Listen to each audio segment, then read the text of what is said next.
자, 일단 버추얼박스 들어가서 여기서도 마찬가지로 클리어라고 하면은 요 화면이 정리가 돼요. 똑같은 명령어인데 화면 정리가 되고요. 자, 윈도우에서 우리가 이거 따라하지 마세요. cmd라고 입력을 했을 때 이런 명령창이 하나 뜨는데 여기에서 ipconfig라고 하면은 어, 내 IP 주소를 알 수가 있습니다. 여기 보시면은 이렇게 한 덩어리들이 보통 랜카드라고 생각하시면 돼요. 랜카드가 이제 뭐냐면 좀 쉽게 얘기해주면 그냥 인터넷이 되게 해주는 카드다라고 생각하시면 돼요. 보통 랜카드당 IP가 하나씩 존재합니다.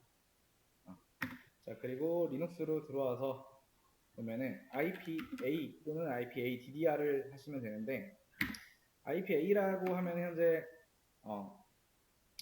이렇게 나오는데 여기서 요거를 좀 읽는 방법을 좀 알려드리면 우선 왼쪽에 보시면은 1이라고 되어 있는 거 있죠. 여기 루프백 어쩌고저쩌고 하는 거. 요거는 몰라도 돼요. 그리고 두 번째 나오는 EMP013 있죠. 요게 우리의 랜카드의 이름입니다.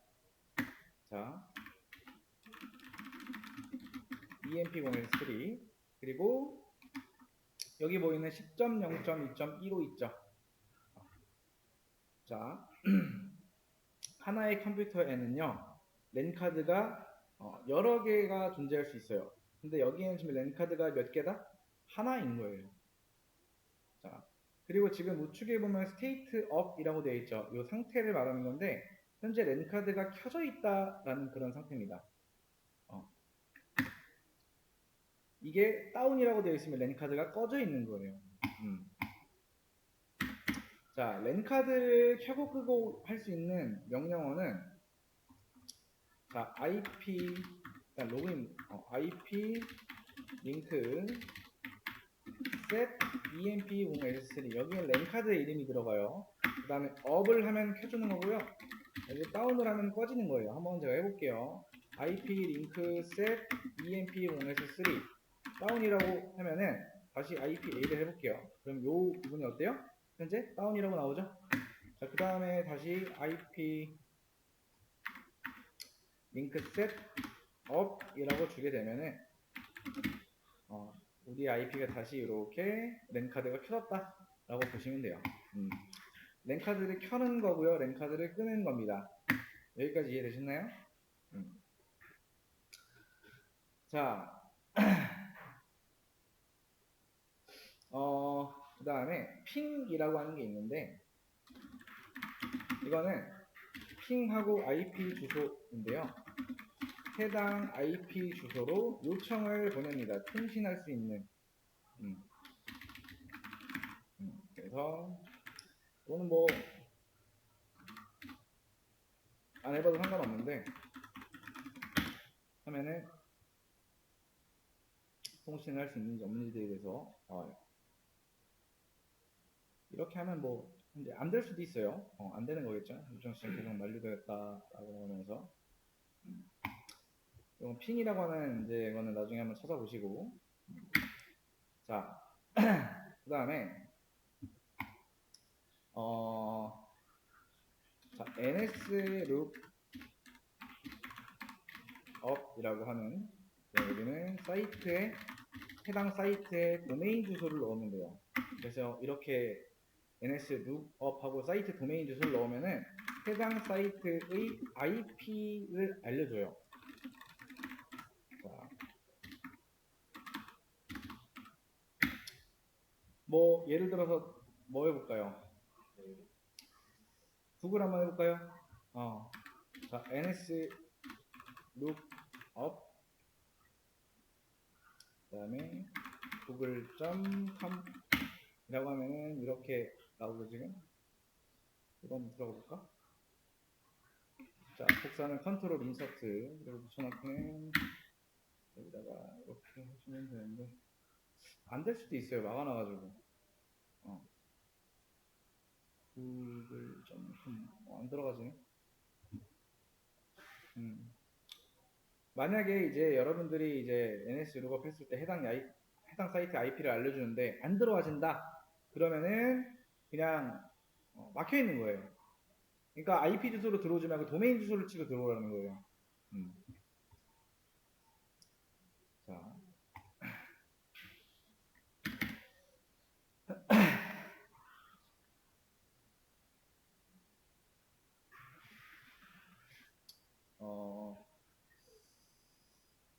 자, 여기서 이제 우리가 10.0.1 EMP-3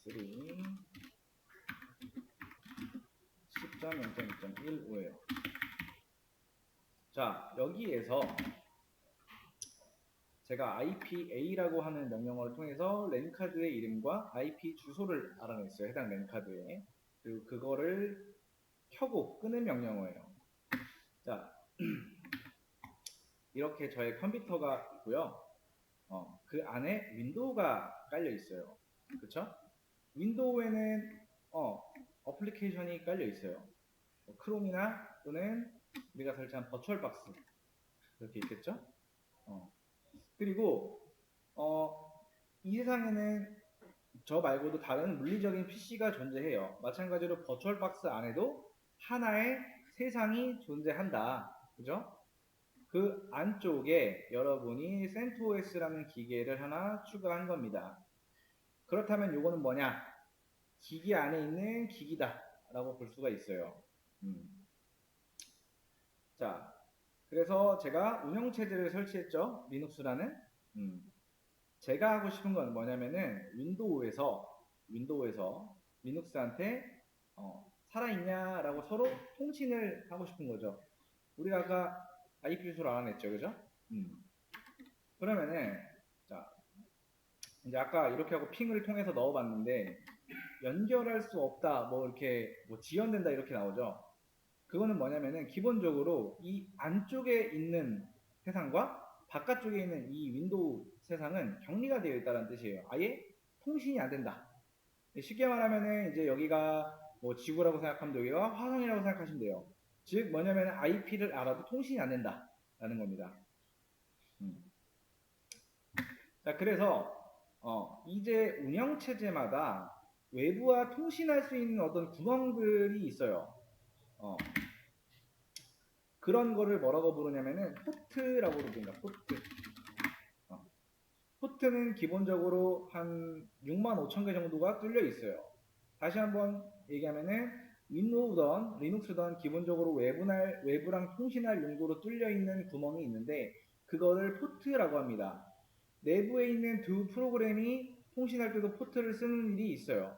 아무튼 내부든 외부든 기본적으로 두 프로그램이 서로 데이터를 주고받는 구멍, 포트라는 게 존재하는데 그게 한 6만 개가 있다. 그리고 당연히 리눅스에도 포트가 있고요. 한 6만 개 정도의 포트가 존재합니다. 이게 포트라는 거에 대한 개념이에요. 자, 보통 기본적으로 윈도우 같은 경우에는 어떻게 써요? 여러분이 컴퓨터에 윈도우 설치하고 그 앞에다가 키보드, 마우스, 모니터 연결해서 쓰죠. 리눅스도 이렇게 할 수가 있어요. 그게 바로 지금 하고 있는 버추얼박스. 우리가 바로 명령을 내리는 거는 컴퓨터한테 직접 명령을 내린다라고 보시면 돼요. 자, 그 다음에 원격 접속도 가능해요. 마찬가지로 윈도우에서도 원격 접속을 할 수가 있다. 자, 일단 리눅스 같은 경우에 보통 리눅스를 사용하는 유형은 두 가지 정도로 분류를 해보겠습니다.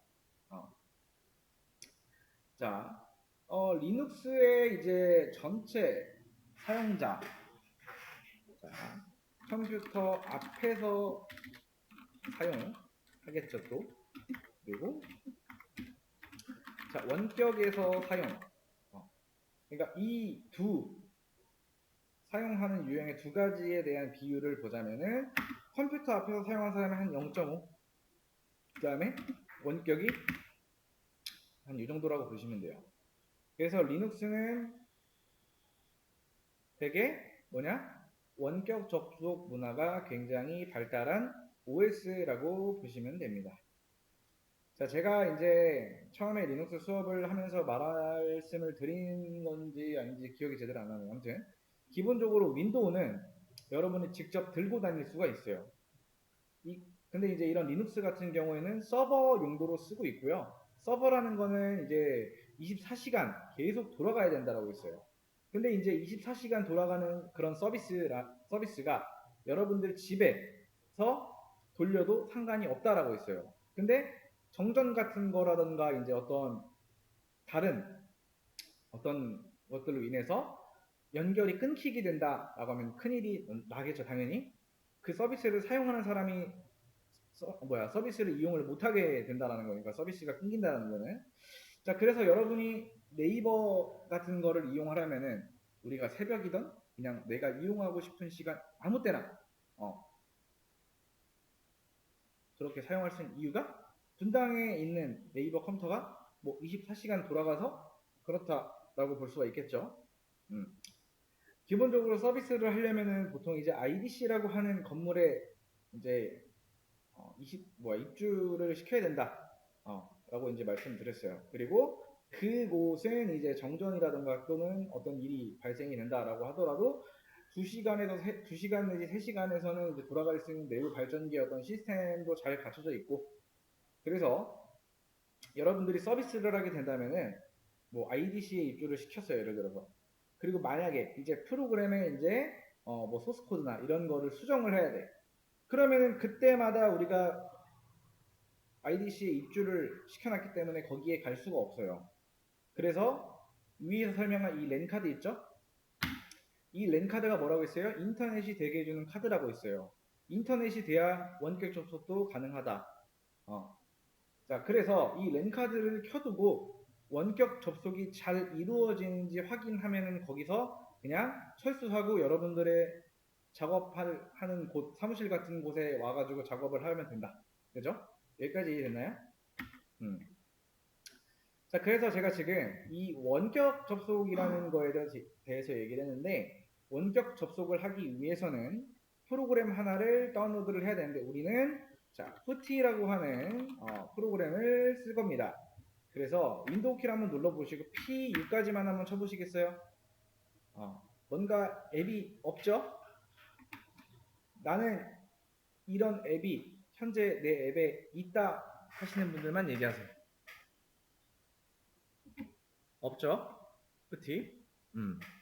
그러면은 설치를 해줘야 돼요. 자, 설치하는 링크는 제가 올려서 놓겠습니다.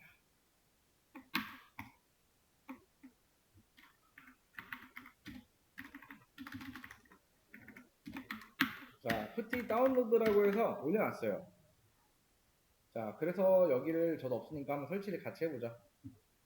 이거를 눌렀을 때, 자, 무료 다운로드 PC용이라고 있어요. 이거를 누르면은 아마 이런 화면이 나올 텐데, 이거를 같이 하게 되면 뭐 이상한, 백신 뭐 관리해주는 그런 프로그램까지 같이 설치가 되는데, 아래 보시면은 이거 괜찮다. 나는 푸티만 다운로드 하겠다라는 요거를 클릭하세요. 그러면은 알아서 푸티가 설치가 됩니다. 실행 파일이.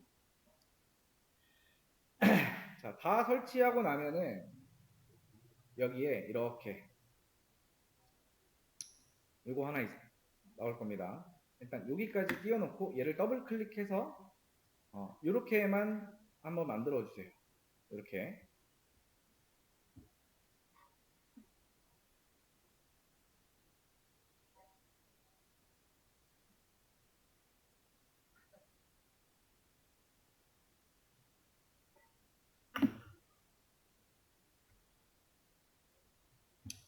자, 여기까지 됐나요?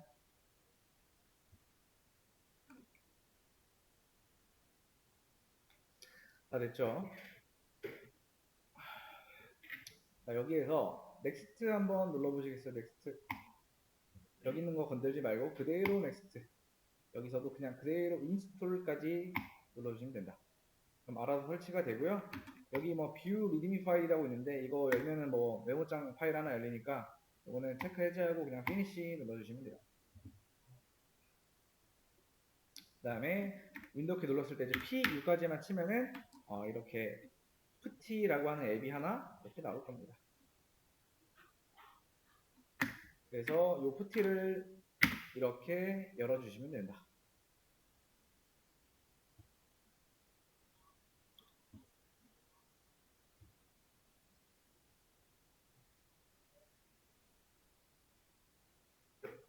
여기까지 안 되신 분들 있나요? 안 된 거예요? 아니면은 하고 있는 중이에요? 그러니까 하고 있는 중이 아닌 거죠? 그렇게 일단은 요 푸티를 세팅 먼저 한번 해볼게요. 푸티 설치 완료. 자, 이거 보시면은 아래에 디폴트 세팅이라고 있죠? 얘를 클릭을 한번 해주세요. 자, 이걸 클릭하시고 로드라고 하는 우측에 이 버튼 한번 눌러주시고요. 그런 다음에 왼쪽에 윈도우의 어피어런스라고 있어요. 이거 한번 클릭하시겠어요? 여기까지. 자, 윈도우의 어피어런스.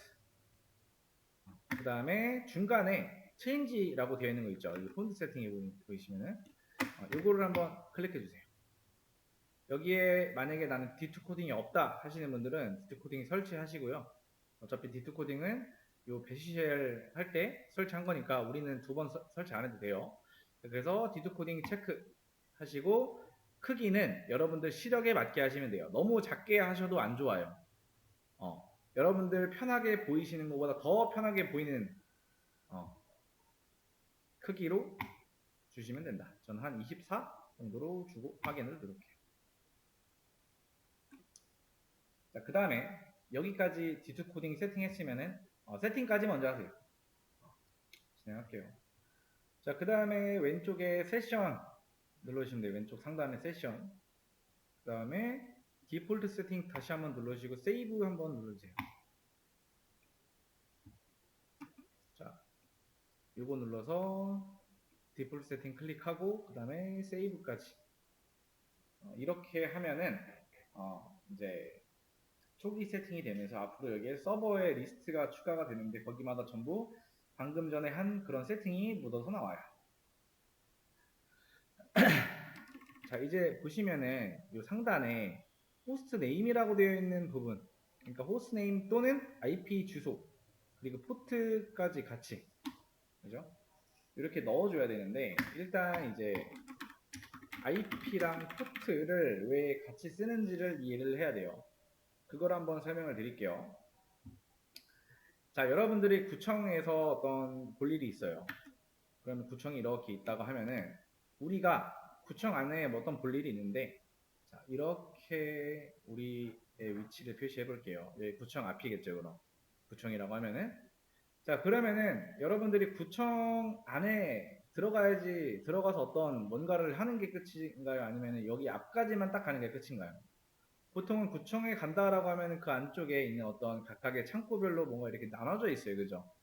그래서 그 창구마다 구역별로 나눠져 있는데 그 안에 뭐 공무원들이 앉아 있겠죠. 그러니까 여러분이 어딘가를 갈 때 건물까지 가는 게 목표겠지만 이런 어떤 구청이나 이런 데까지 가는데 보면은 어떤 창구에 가서 내가 어떤 볼일을 보는 게 목적이죠, 보통은.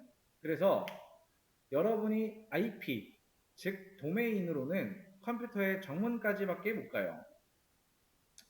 자, 예를 들어서 네이버로 한번 이제 들어가면은 네이버를 운영하는 이제 서버가 있을 거예요, 컴퓨터가. 근데 이 컴퓨터가 오직 해당 웹 서비스만 하지 않아요.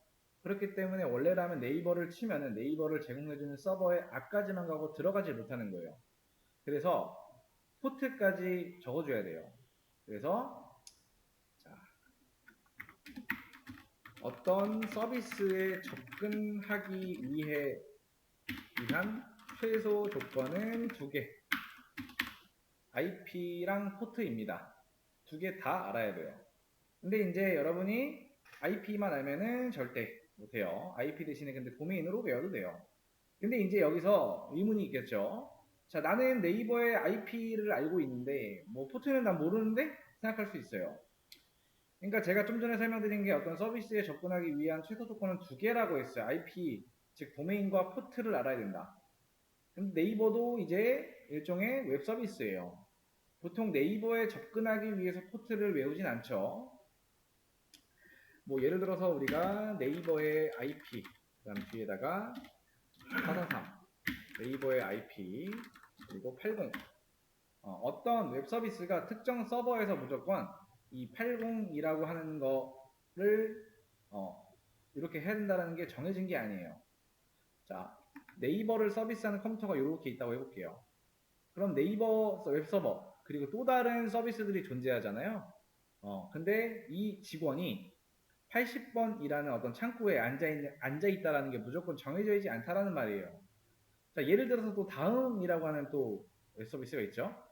자, 다음을 서비스하는 컴퓨터에는 그 다음 웹서비스가 있겠죠. 걔가 81번에 앉아있을 수 있어요. 그러면은 고객은 옛날에 네이버에는 80이었는데 뭐 다음은 81번 이랬는데 사람들이 그거를 이 80으로 통일을 하기 시작했다. 그래서 여러분이 만약에 이제 IP 대신 도메인으로 되겠죠. 네이버.com 하고 이제 80 이렇게 하면은 포트 뒤에다가 입력을 안 하면은 생략이 된 거예요. 그래서 자 보세요. 자 네이버.com에 우리가 80이라고 해도 이렇게 들어가진다. 자 그래서 이제 이게 아마 생략이 된 거예요. 근데 지금 뭐 4432니 HTTPS니 80이니 이런 거는 몰라도 된다. 중요한 거는 어떤 서비스에 접근하기 위한 최소 조건은 두 개다라는 거. 자 이제 우리가 설치한 프로그램은 뭐예요? 제가 좀 전에 ift라는 거를 설치하기 전에 원격이라는 얘기를 했어요. 그죠? 원격 관련해서 얘기를 했어요. 자, 우리가 설치한 ft라고 하는 거는요. 리눅스를 원격 제어하는 원격 제어 클라이언트라고 해요. 자, 그렇다라는 거는 얘는 누구랑 호응을 한다? 원격 제어 서버랑 호응을 할 겁니다. 자, 원격 제어 클라이언트에는 지금 윈도우가 깔려있고 그리고 또 마찬가지로 원격 제어인 푸티도 마찬가지로 윈도우에 깔려있어요. 자, 원격 제어 서버라고 하는 요거는 뭐라고 부르냐면 SSHD라고 하는데 이런 건 나중에 알아볼게요. 근데 이거는 기본적으로 리눅스 안에 기본적으로 내장이 되어 있다. 즉 여러분이 CentOS를 깔면 원격 제어 서버를 깔고 클라이언트를 깔 필요 없이 뭐만 하면 된다. 그냥 클라이언트만 깔면 된다. 다시 한번 여러분이 리눅스를 깔았어요. 그러면 그 안에 100이면 100 모든 리눅스의 제품마다 SSHD라는 프로그램이 돌고 있어요. 이런 서비스는 왜 존재한다? 혹시라도 있을지 모르는 외부에서의 접속, 그쵸?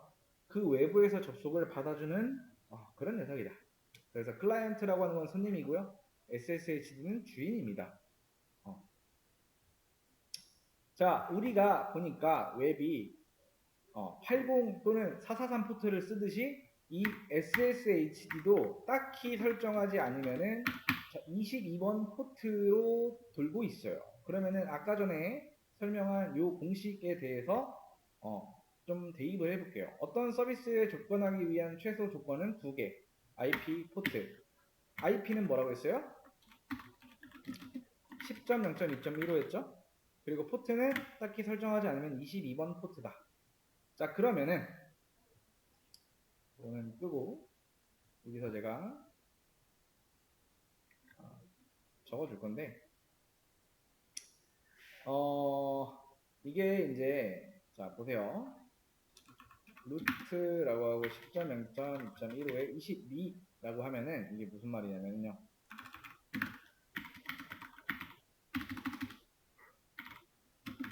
따라 하지 마세요. 나는 이 컴퓨터 안에 있는 22번 창구로 가겠다.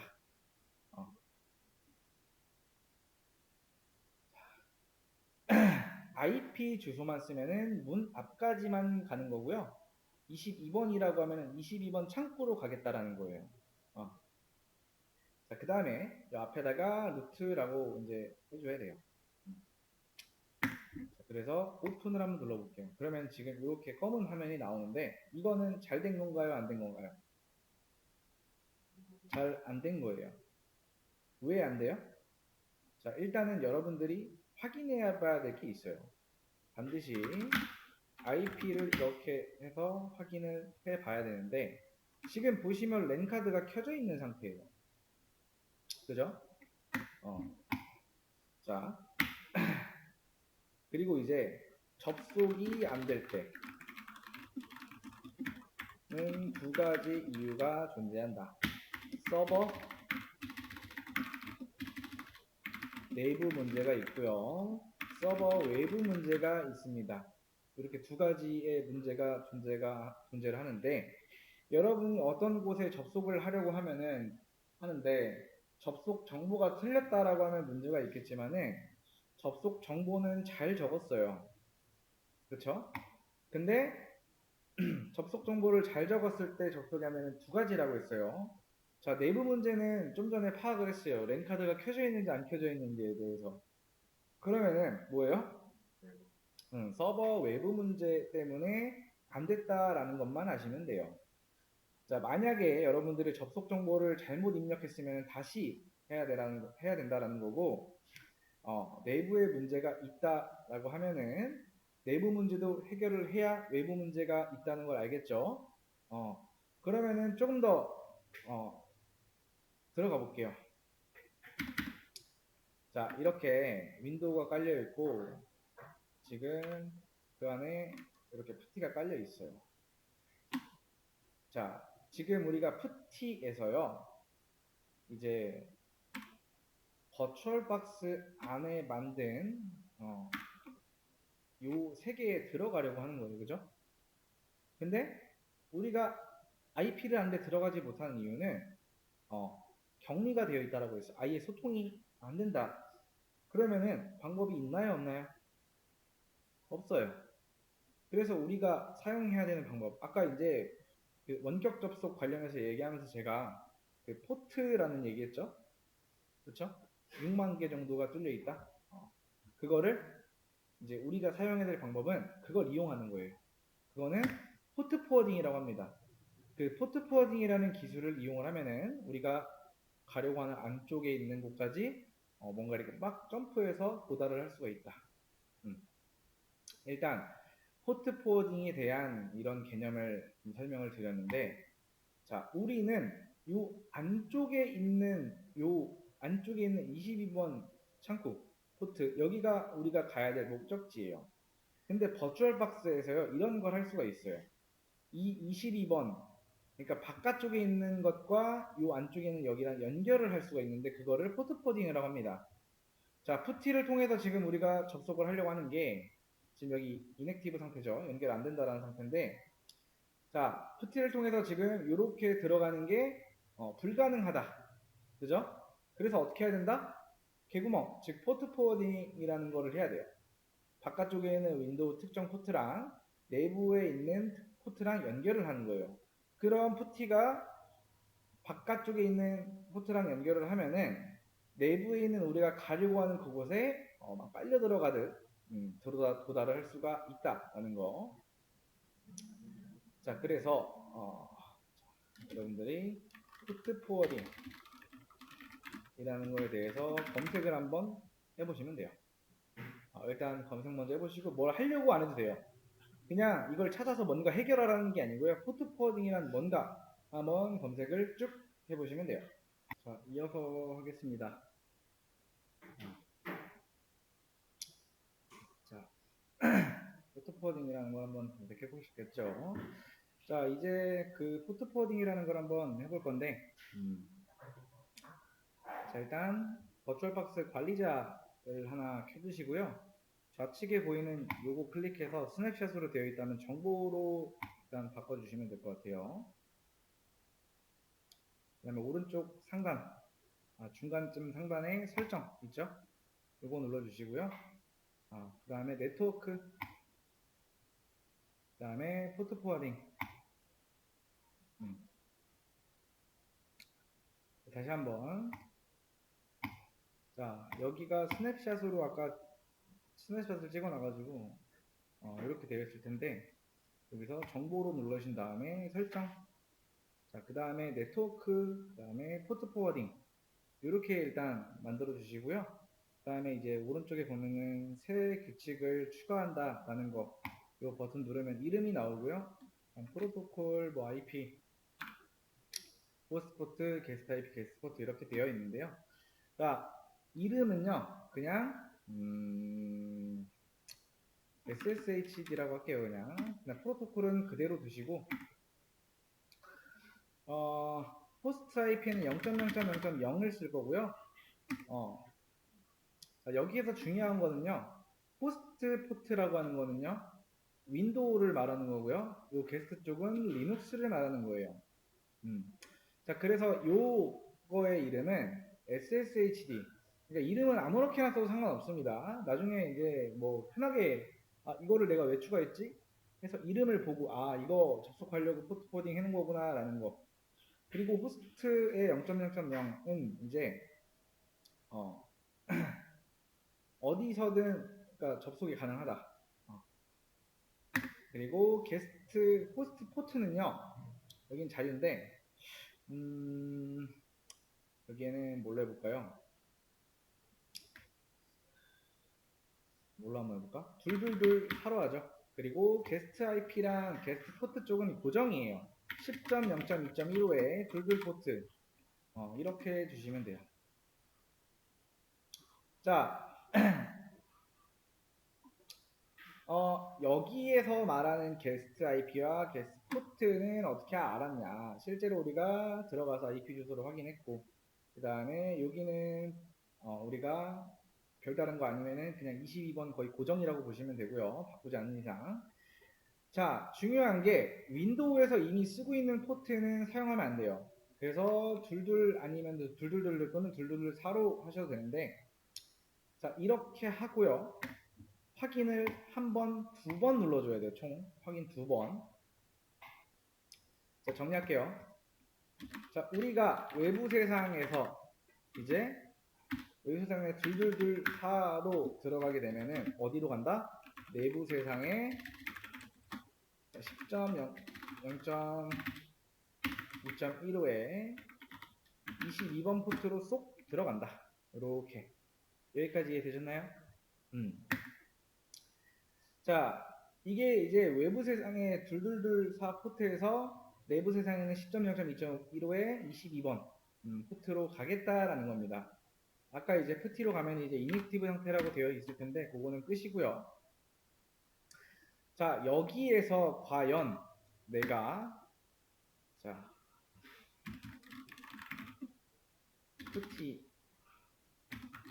호스트 네임 그리고 포트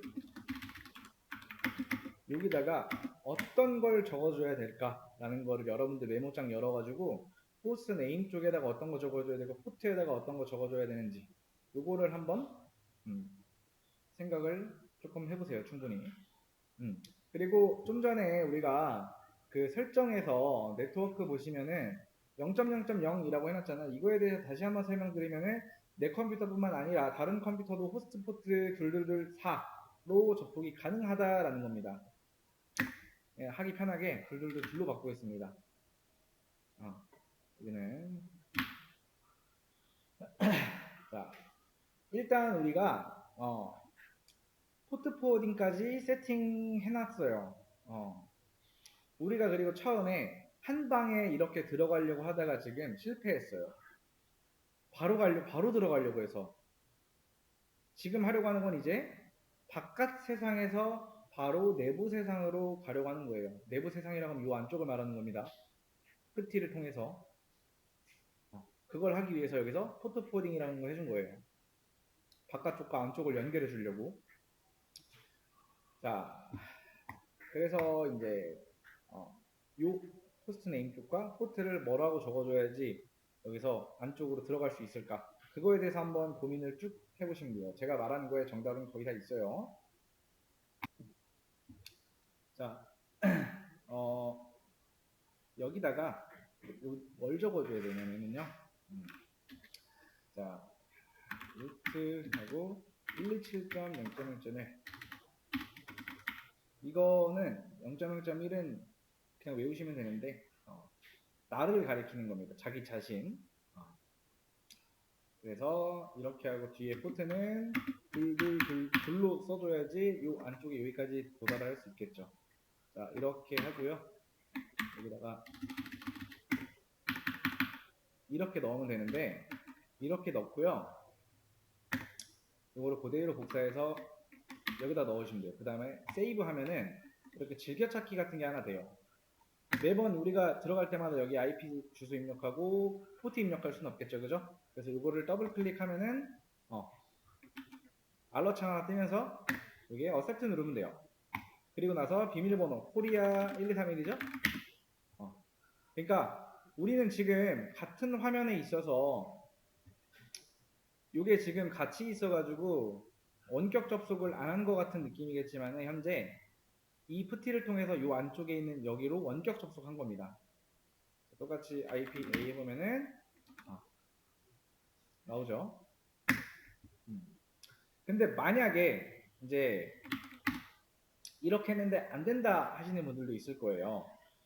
오늘 집에 가서 또는 지금 현재 하려고 하는데 내가 안 된다 하면은 자, 푸티에서 접속할 때 시에 체크해야 될 포인트. 자, 일단 체크 포인트 1은 뭐냐면은 버추얼 박스에서 여기에 전원이 켜져 있어야 된다. 즉 실행 중이어야 된다라는 거예요, 우리 기기가.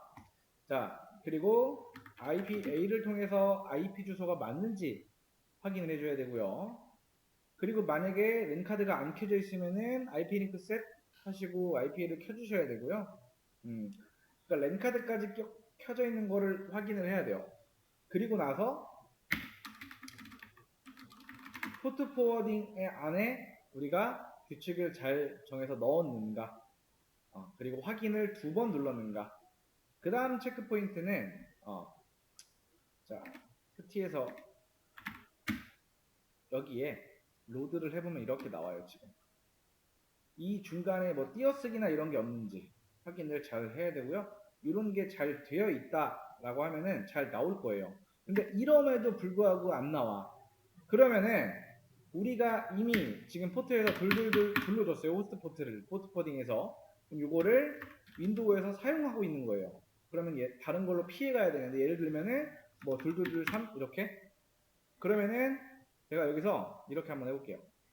이 푸티는 종료를 하고요.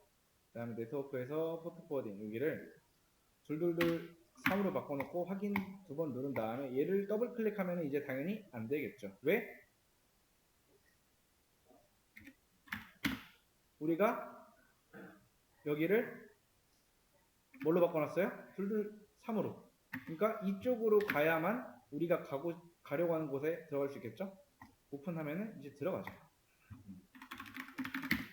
근데 아무튼 이렇게 안 들어가지면 이렇게 해야 된다라는 거고 이건 다시 바꿔놓겠습니다.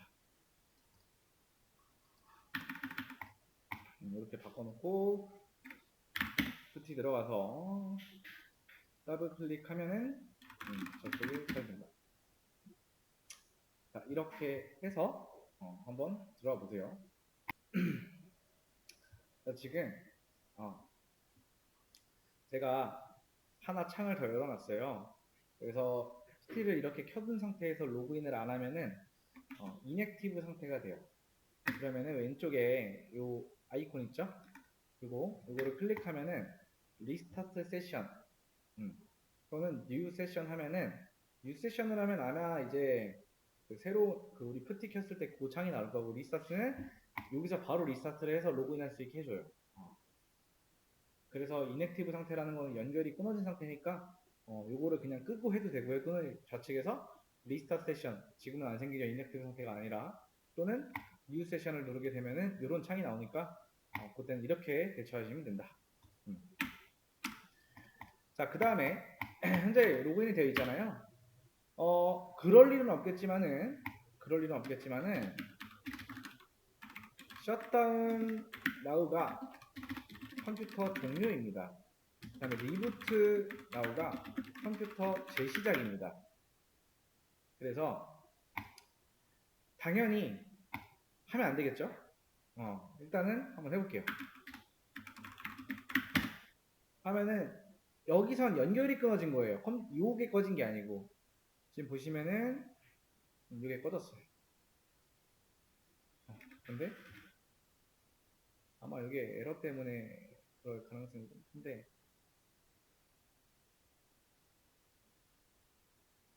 여기에서 다시 접속을 이게 가끔 안 먹을 때가 있어요. 리부트 나오면. 아무튼 조금만 기다리면은 알아서 켜지겠죠. 자, 이게 켜진 상태에서 지금 로그인이 안 되어 있죠? 큰 의미 없어요. 자, 지금 보시면 이넥티브 상태잖아요. 위에 보면은 이때 그냥 리스타트 한번 눌러주면 다시 로그인할 수 있어요. 코리아 123. 그리고 지금 이렇게 로그인이 되었다라는 건 무슨 말이에요? 랜카드가 켜져 있다. 랜카드가 안 켜져 있으면 여기 원격으로 접속을 못해요. 근데 이제 방금과 같이 컴퓨터를 종료하면 안 돼요. 왜냐면은 이렇게 종료하게 된다면 진짜 우리가 이 서버 컴퓨터가 진짜 꺼지는 거니까 웬만하면은 잘 안 해요. 그래서 현재 우리는 그런 상황이 아니기 때문에 이렇게 이걸 꺼보고 다시 키고 푸티로 다시 이렇게 할 수 있는 거 그냥 한번 해본 거고요. 아무튼 이제 제가 이거를 껐을 때 당연히 여기서 에러 메시지가 나오는 건 당연한 거예요. 좀 전에 얘기한 것처럼 푸티를 끈 게 아니고 얘가 원격 연결이 되는 요거 있죠. 요걸 끈 겁니다. 어쩔 박스 안에 기계를. 자, 아무튼 이렇게 하시면 되고요. 근데 만약에 진짜 접속이 안 된다, 갑자기. 그러면은 우리가 이제 입주시켜 놓은 그 IDC에 직접 가야 된다라는 거예요. 그래서 그런 부분만 조금 조심하면 돼요.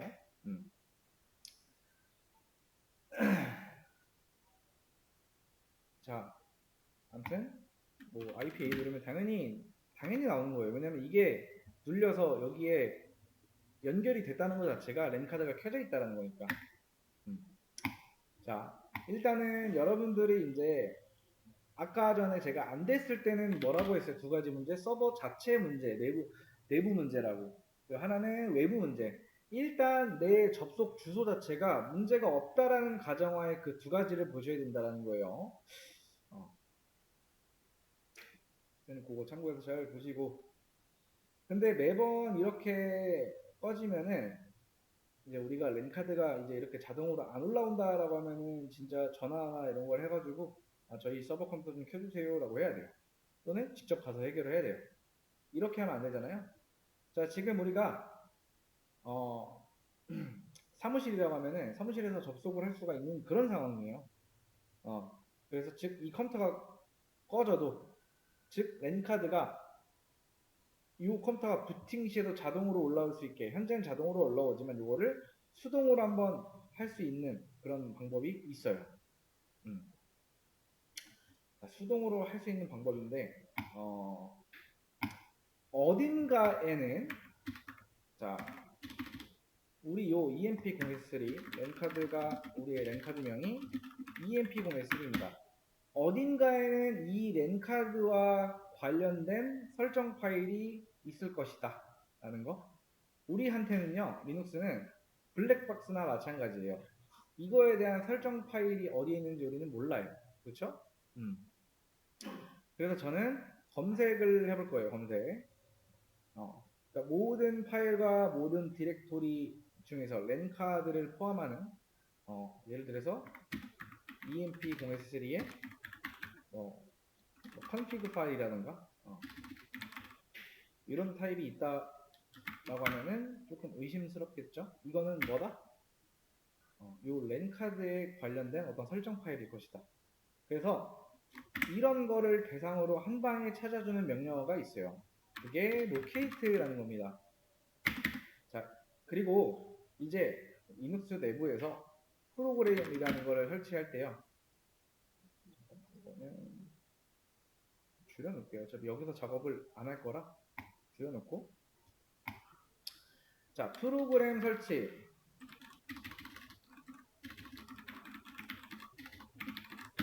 그 명령어에는 DNF라는 게 있습니다. 그래서 DNF install 프로그램명.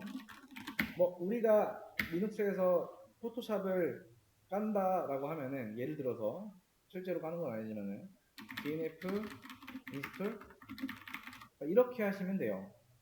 그래서 이 DNF는 프로그램 설치 삭제를 도와주는 매니저라고 보시면 돼요. 패키지 매니저라고 보시면 된다. 근데 이게 이제 RPM이라는 걸로 설치 삭제가 이루어지는데 DNF라는 거는 이 RPM을 쉽게 다뤄주는 명령어예요. RPM이라는 명령어는 조금 어려워서 근데 DNF라는 걸 배우면 RPM은 여러분들이 몰라도 된다. 다시 한번 정리하면은 RPM이라는 거 몰라도 DNF만 알면 프로그램 설치에 대해서 쉽게 설치를 할 수가 있다라는 거예요. 그래서 DNF를 통해서 한번 설치를 해볼 건데 DNF install mlocate라고 하는 거를 여기다가 한번 제가 넣어볼게요. 자, 그러면은 이렇게 나오죠. 자, 이거 깔 때 안 돼요 라고 하시는 분들 있을 거예요, 가끔. 근데 중요한 거는 이 푸티에서 설치를 모든 걸 하셔야 돼요. 여기서 하려고 배우는 게 아니에요. 리눅스 사용하는 사람들의 대부분은 원격 접속이라고 했어요. 그러니까 원격 접속 문화가 굉장히 발달한 OS라고 설명을 드렸기 때문에 이 푸티에서 작업이 많이 이루어져야 되고요. 자, 이럴 때 아무튼 연결이 되어 있다는 건 랜카드가 켜져 있다는 거니까 아무튼 여기서 제가 설치를 진행할까요? S솔로에서 Y를 하게 되면은 알아서 설치를 해줍니다. 그래서 여기서 Y 하면은 설치를 저희가 알아서 해요. 다시 한번 하면은 이제 이미 설치가 되어 있다라고 나오죠. 자, 이제 다운로드를 다 했는데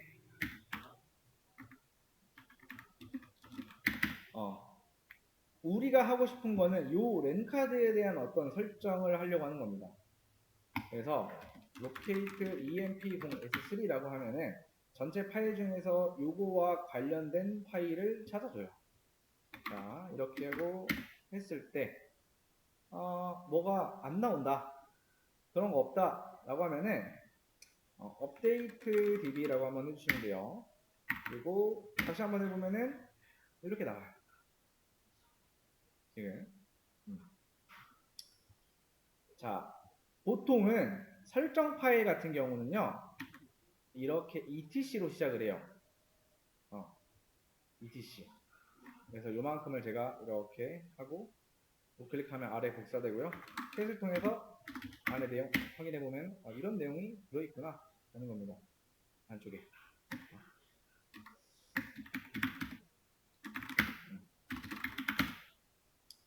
자, 그래서 여기에다가 이제 우리가 빔이라는 걸 썼었죠? 그래서 빔을 통해서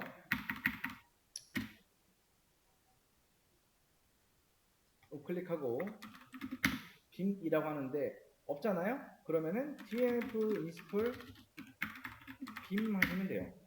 그 다음에 y 하면은 빔도 설치를 이렇게 한다.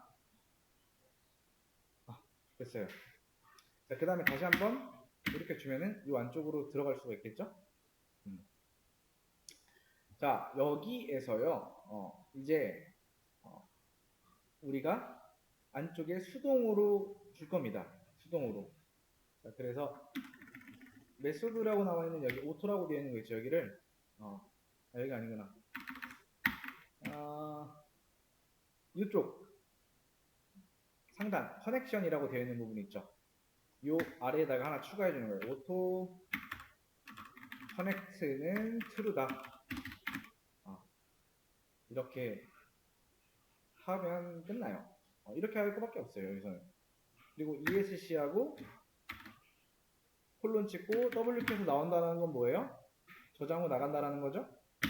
자, 이렇게 하면은요 끝난 게 아니에요. 설정 파일을 바꿨잖아요. 그러면은 요 컴퓨터가 재부팅이 돼야 되거나 아무튼 재부팅이 된 시점부터 반영이 되는데 여기서 이제 네트워크와 관련된, 그러니까 랜카드라는 건 네트워크와 관련된 어떤 설정 파일을 바꾼 건데 그런 거 관련해서 설정을 바꿨다라고 하면은 좀 전에 말한 것처럼 요거를 껐다 키면 반영이 잘 되지만은 이 상태에서 시스템 ctl 리스타트 네트워크 매니저라고 하면은 재시작이 되고 이렇게 하면 반영이 잘 된 겁니다. 자, 여기까지 한번 해보세요. 제가 수업 페이지 업로드를 해놨어요. 그래서 제가 이제 이런 상황에 스냅샷 찍는 방법을 한번 알려드릴게요. 자, 우리가 지금 한 게 뭐예요? EMP0S3와 관련된 어떤 그 네트워크 매니저 그거를 수동 설정했어요. 그래서 이때는 스냅샷을 한번 제가 찍어 볼게요. 이렇게 나오면 현재 여기에 체크가 되어 있기 때문에 이쪽에다가 우리가 클릭을 하신 다음에 찍기를 누르면 되는데 이것도 그냥 이렇게 넣는 게 아니고 뭐예요? 자, EMP0S3 적어주고 여기다가 수동 네트워크 매니저 수동 설정인데 오토 커넥트는 true로 졌다. 그리고 이걸 하기 위해서 우리가 DNF를 통해서 빔과 mlocate라는 거를 설치했어요. 그리고 커넥션 아래 부분에다가 오토 커넥트 true라고 추가하고 ESC 후에 WP에서 나온다. 그 다음에 시스템 ctl 리스타트 네트워크 매니저까지 했다라는 거를 확인해서 찍어주면은 이제 나중에 수업 페이지에서 볼 때 요 스냅샷 때 우리가 수업 페이지에서 여기까지 작업한 거구나 라는 거를 바로 파악을 할 수가 있어요. 캐치를 할 수가 있다라는 거예요. 이렇게 찍어놓은 상태에서 이 영상을 여기까지만 찍어놓고 다음 내용은 다음 영상에서 또 올려놓을게요. 일단 올려놨으니까 한번 여기까지 해보시면 된다. 리스타트까지.